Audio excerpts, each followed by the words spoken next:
FIFA rejected France's emergency appeal, and Emmanuel Macron responded by locking the skies. France has officially shut down its sovereign airspace, freezing every broadcasting equipment flight, every media charter, every commercial data pipeline running between North America and Europe that this World Cup depends on. Broadcasts are defaulting, sponsors are in panic, and Gianni Infantino is facing a crisis that no sports governance manual has ever prepared him for.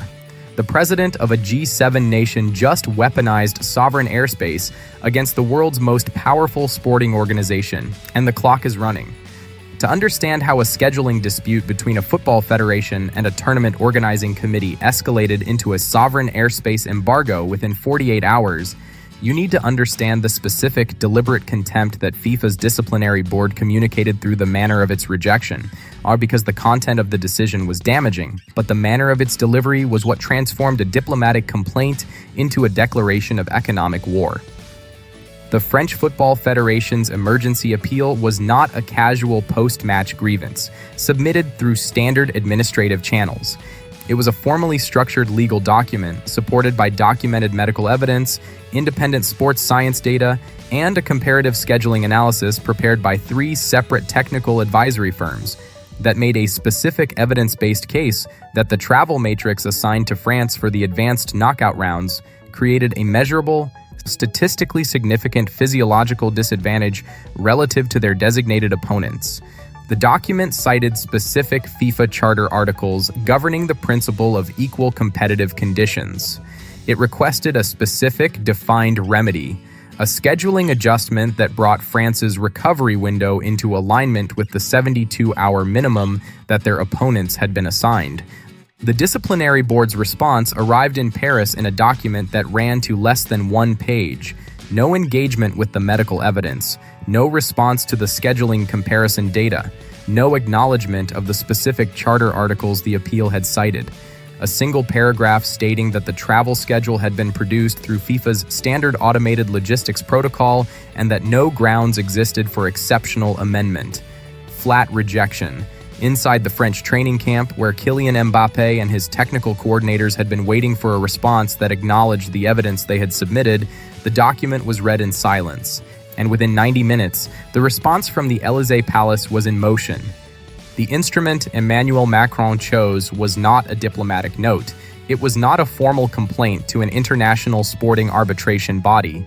It was not even a government statement calling on FIFA to reconsider its position. It was something that no sports organization, not FIFA, not the IOC, not any governing body in the history of organized international sport, has ever had deployed against it by a sovereign government in direct response to a tournament scheduling decision. Under direct emergency executive instruction from the Élysée Palace, French aviation authorities issued a sweeping sovereign embargo on all commercial and corporate aircraft flight operations connected to tournament operators, broadcasting partners, and affiliated media logistics networks. The embargo's parameters are specific, legally binding, and immediately operational. No commercial charter flight carrying broadcasting equipment destined for North American World Cup venues may transit French airspace. No media technical delegation, flight connecting European broadcast hubs to American production centers may use French routing corridors. No corporate aircraft affiliated with FIFA's primary commercial partners may land at or depart from any French aviation facility for the duration of the embargo. The message that Macron attached to the embargo decree was delivered in the controlled, precise language of a head of state who had made his decision long before he announced it. If the tournament refuses to respect the physical boundaries of fair competition, the infrastructure that enables its global broadcast will reflect that refusal. 7 words of context, 1 sentence of consequence. The skies over France are closed, and they will remain closed until Zurich produces a scheduling decision that the evidence supports.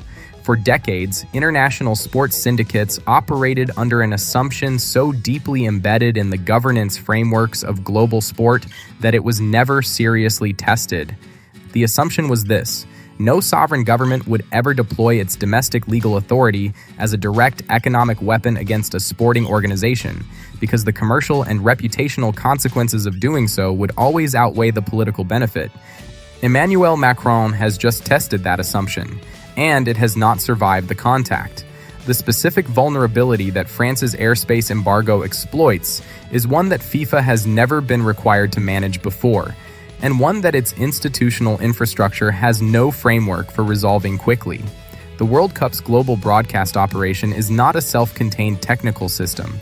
It is a distributed network of equipment, personnel, and data infrastructure that moves continuously between production centers, broadcast hubs, and transmission facilities spread across multiple continents. That network passes through French airspace.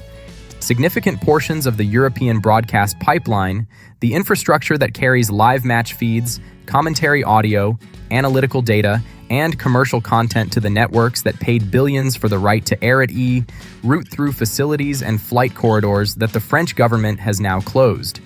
The corporate shield that has protected FIFA from governmental accountability for 60 years was built on the assumption that no sovereign nation would absorb the economic cost of dismantling it. France has decided that the economic cost of allowing it to stand is higher, and in making that decision, Macron has handed every future government with a grievance against an international sporting body a blueprint that has never previously existed. The sovereign airspace weapon is now part of the geopolitical toolkit, and FIFA has no answer for it inside its current operational framework. The financial consequences of the airspace embargo are not projected. They are current, active, and compounding at a rate that the sports business world has never previously been required to calculate, because no scenario planning exercise in the history of sports commercial operations has ever modeled a sovereign airspace shutdown as a tournament risk factor. Global television conglomerates and streaming networks invested historical billions in World Cup 2026 broadcast packages on one foundational legal assumption: that the logistics infrastructure required to deliver the broadcast product would operate without sovereign governmental interference. That assumption is gone. The French airspace embargo has severed critical data pipeline routes that carry live match feeds to European broadcast partners. Secondary media crews whose flight routing passes through French aviation corridors are grounded. Broadcasting equipment scheduled for transit between European technical hubs and North American production centers is sitting in airport facilities that are now unable to process departures under the embargo parameters. Broadcast contracts are entering technical default at a rate that industry analysts are estimating at millions of dollars per hour. Television advertising slots that were sold at premium rates against the guarantee of seamless live delivery are now unsellable at any comparable price point. Corporate sponsor payouts structured around uninterrupted broadcast activation are triggering force majeure review clauses simultaneously across every major partnership agreement attached to the tournament. The $1.5 billion aggregate exposure figure that FIFA's commercial legal team is working with inside their Zurich crisis session right now is not a worst-case scenario projection. It is the current documented exposure, and it is growing by the hour that the embargo remains in place. Leaked communications from delegation rooms across multiple European national squads describe a coalition forming with a speed and organizational coherence that suggests it was not spontaneous. Technical coordinators, senior players, and federation representatives from Germany, Belgium, Spain, and England are in active communication, sharing scheduling data, coordinating medical evidence, and aligning their formal positions around the specific legal argument that France's original appeal had already constructed. A multi-nation walkout from the quarterfinals of the 2026 World Cup is not a sporting event. It is the terminal institutional collapse of the tournament itself, the complete destruction of the broadcast product, the commercial framework, and the sporting legitimacy of the competition in a single coordinated act.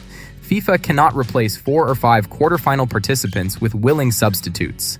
It cannot restructure the bracket around the absence of the tournament's highest profile remaining nations. Here is the verdict. Emmanuel Macron's reported airspace blockade is presented as a response to FIFA's alleged rejection of extensive medical evidence and formal appeals, rather than a simple scheduling dispute. The situation is framed as a confrontation between national sovereignty and the governance of international sport.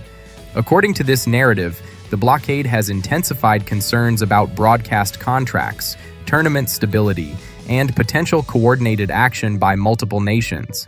The central question remains whether maintaining pressure is necessary to demand greater sports safety accountability, or whether escalating political involvement could irreversibly damage the 2026 World Cup and its reputation on the global stage.